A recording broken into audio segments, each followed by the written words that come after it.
dengan selesainya penyampaian laporan, insya Allah dari Pak Menko akan menindaklanjuti dalam waktu yang tidak terlalu lama untuk memfollow up rekomendasi dari tim lapangan di Jawa Barat. Insya Allah arahnya sesuai dengan harapan masyarakat, tapi tentu dengan kehati-hatian karena menyangkut aspek hukum, administrasi, dan juga sumber daya manusia, anak-anak bangsa yang sedang belajar di sana yang tentunya harus kita pikirkan solusi-solusi yang terbaik terhadap situasi. Jadi intinya saya datang ke sini melapor, laporannya sudah diterima, setelahnya Pak Menko akan menindaklanjuti dalam waktu yang tidak terlalu lama. Dan ini digunakan juga para pejabat yang korupsi. Wah udah, money laundering nggak apa-apa di Al Zaitun, karena kan bicara pesantren, ya nggak mungkin diaudit. Nah, fenomena ini yang menurut saya sekarang pemerintah harus bertindak. Kalau bisa mengambil alih, MUI mengeluarkan fatwa agar polemik di Al Zaitun itu bisa segera selesai. Dulu mantan ini ada yang kisahnya dibuat novel, namanya Tuhan Izinkan Aku Jadi Pelacur. Dan mohon maaf, ada yang sampai 1 orang itu digilir 4 orang laki-laki demi infak. Ini kan jahat sekali. Ini saya sama seperti legalisasi prostitusi atas nama agama. Karena nggak apa-apa, yang penting target tercapai, program terjawab, yang penting nggak peduli duit dari mana, yang penting ini kan ketika sudah digunakan untuk membangun pesantren Al Zaitun, itu akan menjadi halal menurut mereka. Salah seorang pejabat, bekas pejabat di lingkungan Polda yang dengan pangkat Kombes, itu ya, Kombes D, dulunya itu Kapolsek di Haurgelis, itu masuk jajaran penegak bantuan hukum atau pengacara dia. Kemudian dia dapat akses ke polisi dari tingkat Polres, Polda, dan Mabes Polri. Dia menganggap itu akan membackup dia. Update fakta baru terkait rahasia bejat di balik sumber pendanaan Ponpes Al Zaitun, pimpinan Panji Gumilang. Gubernur Jawa Barat, Ridwan Kamil, telah memberi laporan terkait hasil investigasi yang dilakukan oleh tim yang dibentuknya pada pekan kemarin. Berdasarkan hasil dari laporan tersebut, Menko Polhukam Mahfud MD menemukan adanya dugaan pelanggaran tindak pidana yang dilakukan oleh Panji Gumilang. Beriringan dengan berita tersebut, pendiri NII Crisis Center, Ken Setiawan, yang juga merupakan mantan pengurus sekaligus pengikut Panji Gumilang, membongkar bagaimana kejamnya Panji Gumilang memanfaatkan dalil-dalil agama untuk melakukan kejahatan dan memeras para jamaahnya hanya demi membangun Ponpes Al Zaitun. Yang lebih miris lagi, Ken menyebut Panji Gumilang menghalalkan perbuatan korupsi, pencucian uang, pelacuran, demi memenuhi tagihan infak untuk membangun Al Zaitun.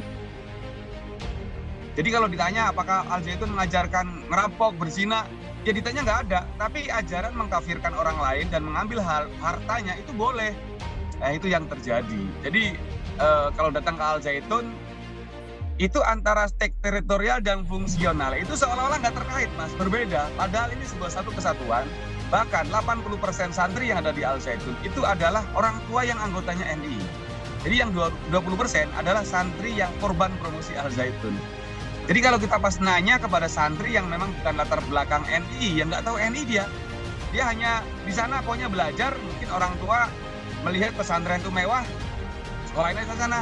Terus mungkin ada orang tua yang anaknya nakal, udah cemplungin aja ke pesantren. Jadi memang dia nggak ngerti, walaupun nanti ketika dia lulus akan direkrut juga. Jadi kalau datang ke sana yang ditanya orang tidak paham, ya nanti akan jawabannya ya muter-muter. Dan di NI ada namanya takiyah atau menyembunyikan jati diri. Boleh berbohong kepada musuh supaya untuk menyembunyikan jati dirinya. Halal untuk berbohong. Nah ini kan menjadi landasan buat mereka. Dan ketika mereka berbohong, siapa juga yang tahu. Bahkan ya beberapa santri mengatakan bahwa yang dikatakan Mas Ken itu nggak benar. Itu hanya oknum misalnya kan. Saya pernah ngantar dulu 16 santri ya untuk dugem di tempat pelacuran terbesar di Indramayu dulu ya, prostitusi di sana. Mereka katakan itu bukan semuanya santri seperti itu oknum gitu kan. Oknum mungkin kalau 1 kali 2 kali dan mungkin seorang 2 orang, tapi kalau terus-terusan dan banyak orang, ini kan menjadi pertanyaan masyarakat gitu kan. Dan orang di sana memang pada dasarnya dosa itu bisa ditebus kok. Ada namanya tadi tahkim berhukum, kalau kita melakukan kesalahan tinggal ya beristighfar bahasa mereka, tapi bukan hanya lisan, tapi istighfarnya pakai duit. Jadi kalau untuk masyarakat yang punya duit banyak, nyantri di sana, memang pada aturannya nggak boleh ngerokok, nggak boleh pacaran, nggak boleh berzina, gitu kan. Tapi nanti kalau melakukan kesalahan, nanti disidang oleh mereka. Sidang kena pasal sekian, mau dihukum atau bayar denda, yaudah ketika bayar denda dosanya hilang. Nah ini kan dimanfaatkan oleh kelompok lah. Meskipun melekat dengan isu kejahatan, seperti yang diungkap oleh Ken Setiawan, namun Panji Gumilang seakan kebal hukum. Seperti kasus pelecehan Panji Gumilang kepada karyawatinya, pada tahun 2021, tak ada tindak lanjut dari kepolisian terkait laporan tersebut. Tetapi, Panji Gumilang memiliki rekam jejak, pernah dipenjara pada tahun 2012, memalsukan dokumen kepengurusan Yayasan Pesantren Indonesia, atau YPI. Selain itu, Panji Gumilang juga diduga mengkorupsi dana BOS di pesantrennya. Mantan pendiri YPI, Imam Supriyanto, membongkar cara-cara licik Panji Gumilang dalam mencari dana untuk membangun Al Zaitun. Imam mengungkap, Panji Gumilang sengaja membangun yayasan anak yatim untuk mendapatkan dana sumbangan secara cuma-cuma dari masyarakat. Imam mengungkap, hal ini dianggap aman oleh Panji Gumilang karena akan sulit dideteksi oleh aparat penegak hukum.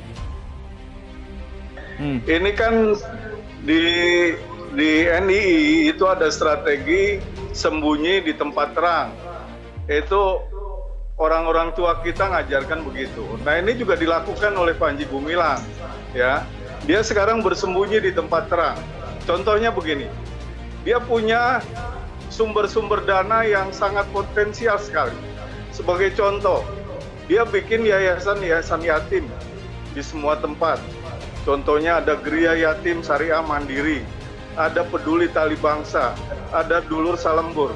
Itu yang sama sekali nggak diketahui itu oleh intelijen, oleh polisi, oleh Kementerian Sosial, atau yang lain-lain, oleh masyarakat sekalipun. Masyarakat ini nyumbang setiap hari ya. Itu orang-orangnya mungkin 1.000 orang lebih sehari beredar itu. Saya ini barusan habis keliling, khususnya di kota Tangerang ya. Itu satu kotak itu dapat 300.000. Nah, 300.000 setor 100.000 ke orang-orangnya Panji Gumilang. 100.000 kali 1.000 orang berapa? 100 juta sehari. Coba Anda bayangkan sendiri. Nah, ini salah satu cara ya yang mereka lakukan yang untuk menghindari dari pihak-pihak yang berwajib dan masyarakat umum tidak tahu. Gitu Mas kira-kira.